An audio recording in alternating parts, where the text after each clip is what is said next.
Hello again. My name is Spencer Aiken, and today I'm joined by. Ahmed Toure. Nice to meet you again. And before we get into the interview at hand, I just wanted to ask you about your background in climbing and how you got started, both coaching and just bouldering in general. Yeah, honest, kind of completely by accident. Like, I don't know, these things often do. I did a lot of sports, like just in high school and stuff like that, cross country, like, and track were like my main things. And then I just did like football and basketball to like avoid doing bleachers and stuff in the off season. Um, so, I mean, I grew up in the DFW area. Like, you just needed to do, like, you had to do like a sport basically, and then on top of that, like the area is just really intense with like sports. It's not like, oh, you got to do it really well. It's like you got to win too, and it's a really intense area, right? When it comes to sports, but climbing, a couple of buddies just brought me into the gym. At the time, it was a Summit Climbing Center in Grapevine. Brought me in, absolutely loved it. I like really sucked at it. It was kind of the thing though.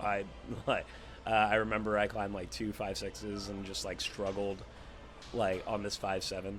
I must have tried it like 12 times and just kept falling in the same spot. But I was like, I don't know, the aha moment with that was like with every other sport with that environment, it was like, if I didn't do well, it was really defeating and just like not a really great, I think, competitive attitude.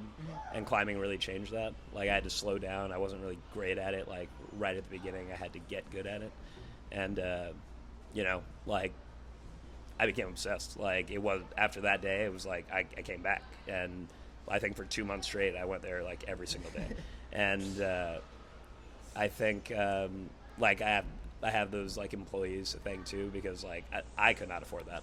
Like I just went because like I had a buddy that worked there, so anytime he was there, I could kind of like get in for free. But after a while, like, he wasn't there, and I was just showing up, and they just gave me the gear and let me go. And super grateful for that, because like in that time I was able to really, oh, sorry about that, ingrain myself like in that community, really get in with the staff. And then like, fast forward 2 months later, I'm just asking the general manager for a job, and he's like, sure. Yeah, like, that was it. No interview, no anything, just, yeah, okay, next week. Yeah, and then after that, like, you know that just got me into climbing and made it accessible for me, like, to do damn near every day, and like even make some money doing it. And then after that, it just took off from there. Was able to do a lot of stuff with it. Yeah. That's great, man. And do you have any experience outdoor bouldering as well, or Oh yeah. was it pretty much? At first, it was like mainly indoor. Being like, I mean, growing up in DFW, it's flat. Like, we live in Texas, there's nothing here. Yeah. So, like, just getting like the gym was accessible. Yeah. So, that's what I knew. I was definitely what you'd probably consider a gym rat, like, then, and I would even still to this day consider that. But like, it just wasn't as easy for me to go outside. Of course. But that being said, like, whenever I had the opportunity, I would definitely try and take it, and it is certainly different. But like, they've got their different traits, like indoor, outdoor, but at the end of the day, you're pulling and rock climbing and doing a lot of the same stuff at the end of the day. It's just a different environment. Of course. Yeah. Okay. And during your time in the sport so far, has anyone ever brought up the term authentic bouldering, or has that ever really come up in conversation? Yeah, absolutely. That's yeah, I would even say I think the term, like, I'm hearing it less, but I would say especially in the 2010s, like, that was like when I would hear it the most. Okay. For sure. Oh yeah. And how would you define that term? Honestly, like, I don't think it's like I never really like liked the term. It was always like, in my opinion, like the most pretentious in the sport that used the term.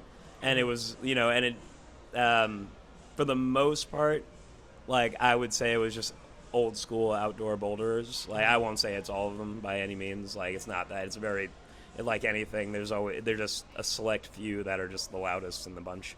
And oh yeah, like, in I've been to so many competitions and stuff like that, especially during that time. Like that was when I was really, really ramping that up and going to every competition I possibly could, any high-profile comp that I could.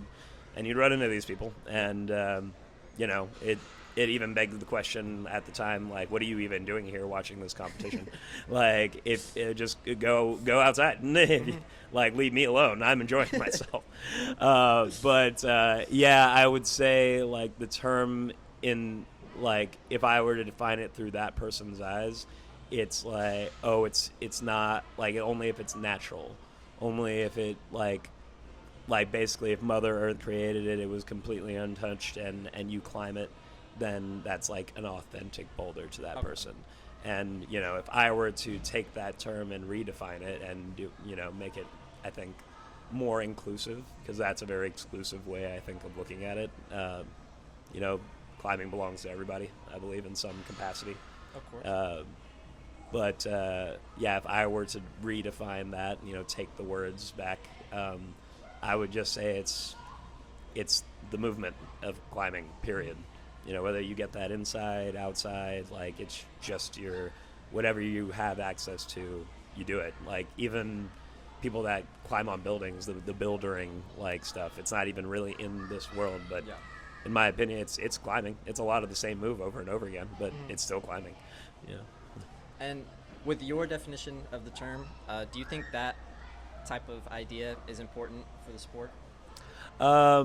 I mean, yeah, I think regardless of my opinion, it's what is happening. Like, I think you see it on, like, social media and stuff all the time. I can't open it up without seeing, all of those things. So, I see speed climbing. I see, like, sport and bouldering all in competition. Then I see it outside. Then you see the builders and stuff like that. People free soloing buildings and doing that, even free soloing just like mountains and stuff is a whole other subsect of that like for me is insane. Like I'm not doing that, but Alex Honnold is amazing. Like it's incredible to watch him and like his very unique psyche kind of handle like all of that, as far as like people that do free solo. Like he's a really interesting character to me, even though I would never do it. He's an interesting figure because it's like the way he does it is a little bit more meticulous, and I would say like of all the free soloers, I actually believe he has the highest possibility of making it to old age. And with that, would you say Austin Bouldering Project is an authentic bouldering location? Yeah, I think if we're taking it to, if we're defining it by those latter terms, then sure, yeah. The level and like what style and all that is, that is in the eye of the beholder, right? Like even me, I run a team like out of here, and not every set is going to be exactly what I want to run the team, right? But it works great for the membership and like the clients that they bring in and stuff like that, But as a coach, and we just take what's there and then we make like use of the space in really like interesting and great ways that both like help us and then also challenge us. So I think any space like that can be like viewed as an authentic climbing space, especially if you really squint hard and make it that way, right? Of course. Yeah. And thinking about that, how would you describe the major differences between indoor and outdoor bouldering? I mean, it's environmental urgency, I think, is a big part of it. So, I mean, outside the obvious factors, you're outside, so you're kind of, you're definitely, like, the elements are in control, like, out there. So you don't get to climb, like, on a certain day. If it's raining, nope. If, for some people, if it's too hot, nope. If it's too cold, nope. That's me right here. So you're kind of,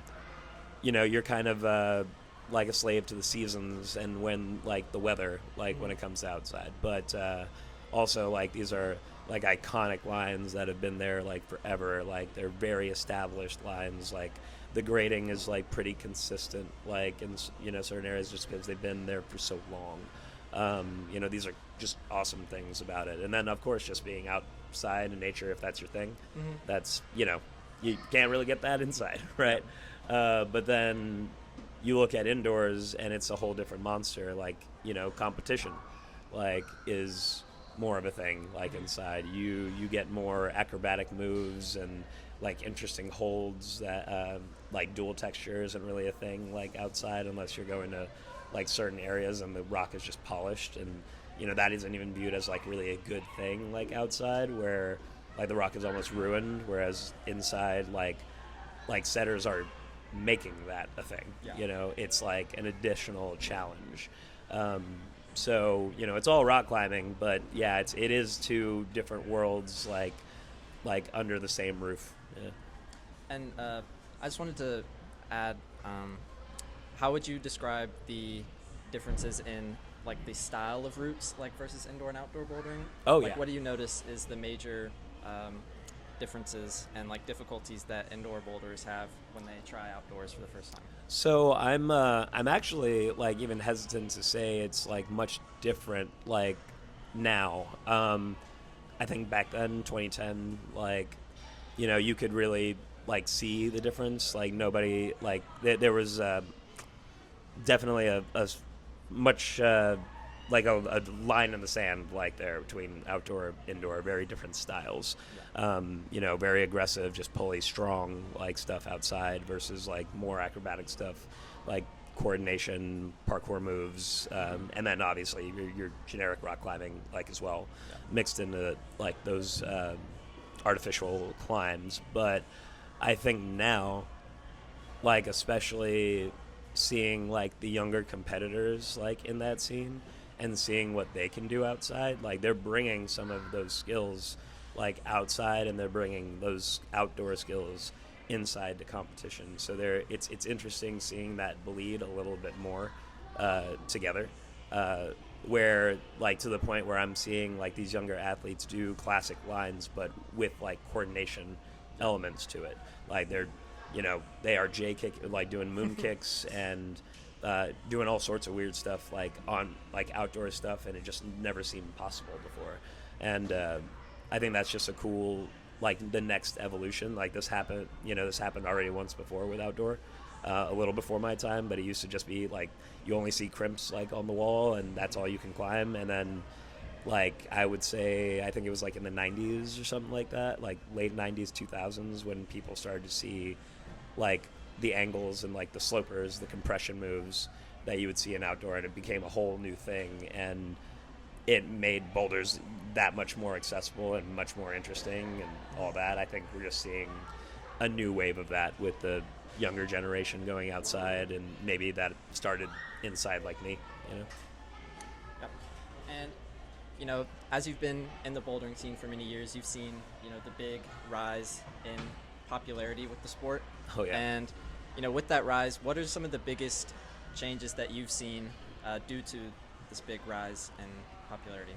The most significant change I think I've seen, at least in the indoor space, and I would say even in the outdoor space, like too, it is just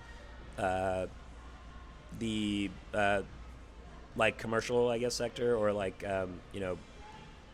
corporations and stuff like kind of shoving their way into climbing, both indoor and outdoor. I just learned recently. I was just at Horseshoe Canyon Ranch, and when I was there, I learned that Walmart bought Horseshoe Canyon.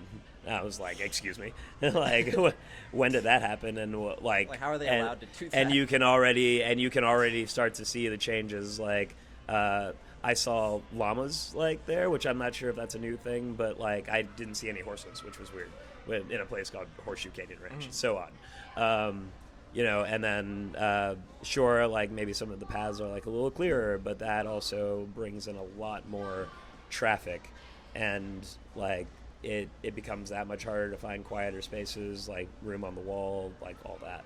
And that's just how it's affecting outdoors. Like inside, like as a coach, it's affecting youth teams. It's affecting like the next generation like of climbers that maybe want to be Olympians and stuff. Quite frankly, like unless you really focus on those teams and make them profitable, they're not in a massive like gym or commercial space. Well, a commercial space that is like VC run and very large. Because at that point it only makes sense to have the youth programs if they're just filling it in with as many kids as possible without really caring about the quality, Yeah. or their level of interest.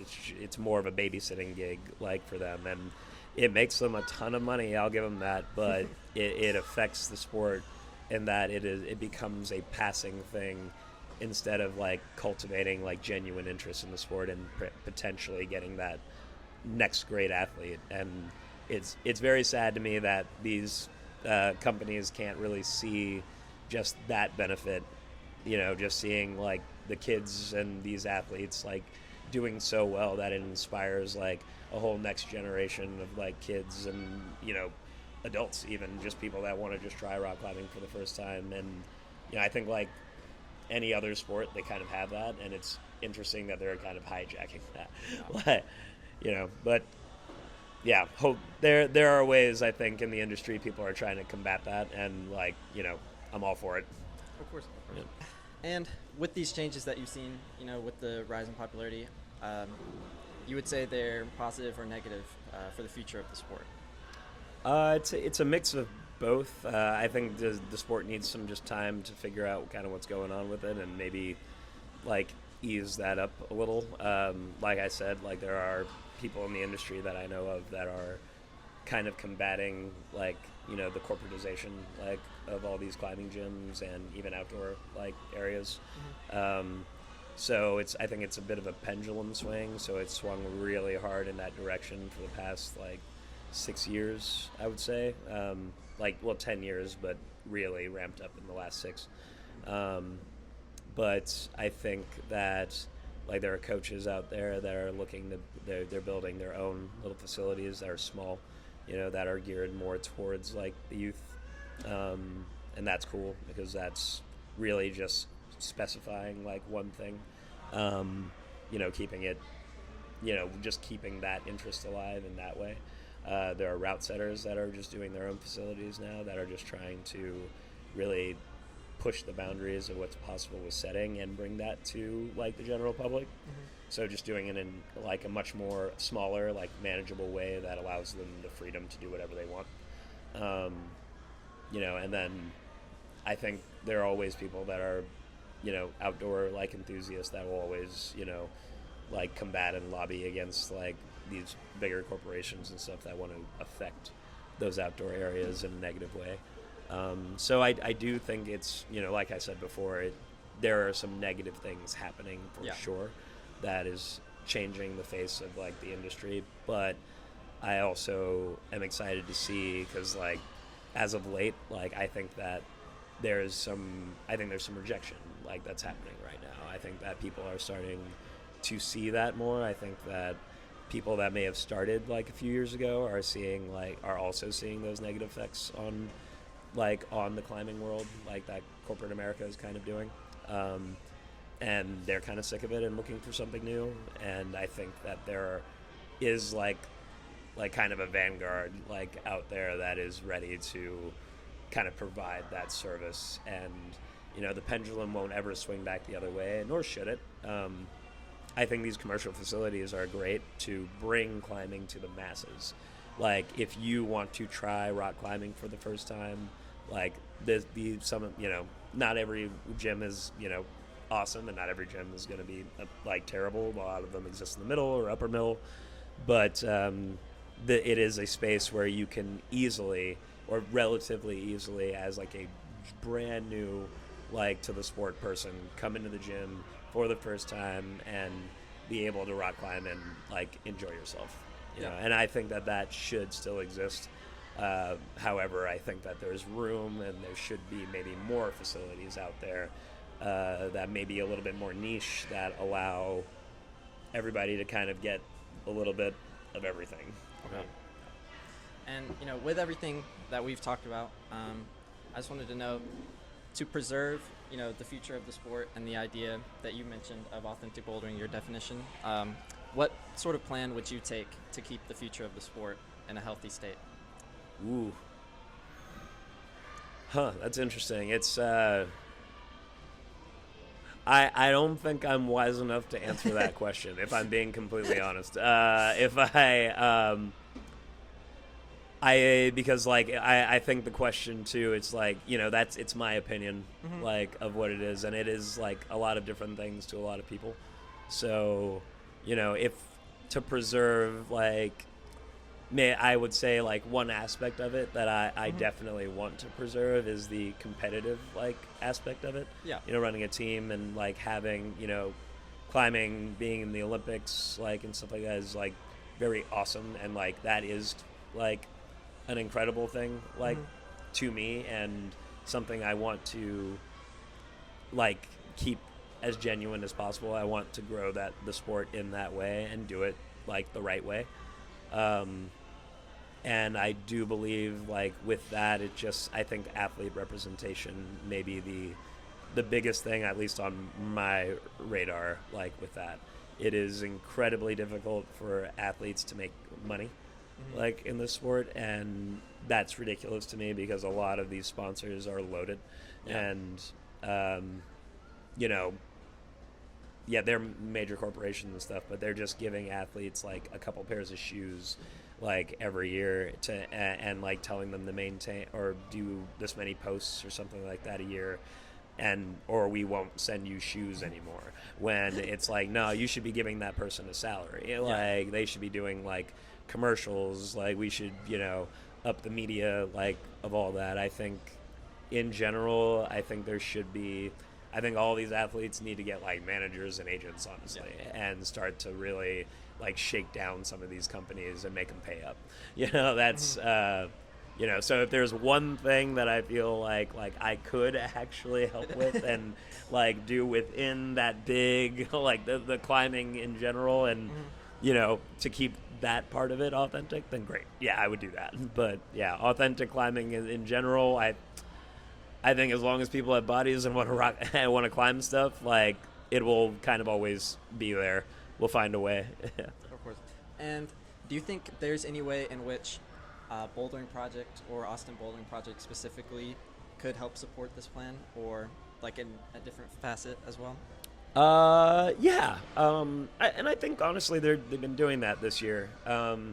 Like, I think just putting more, like, when it comes to that narrow focus of competition, I think they've really upped, like, their own competitive team, like, this year. I've noticed that, and I think that's good because it's genuinely creating interest in those, like, more elite athletes. They're going to more competitions. They're getting better, and if they keep cultivating that and growing that, they can be, like, these superstars, like, in the area. They could go to nationals and get the gym, like, notoriety, like, in that way. As far as the grander question of authentic climbing, like, they just need to keep the community as, like, the main focus, I think. Which I think they do a pretty good job of. Keep the boulders coming, and as long as they keep providing that and making that the focus, then that, as far as I'm concerned, like, hits on, like, authentic bouldering. So, yeah, they're doing great. Yeah.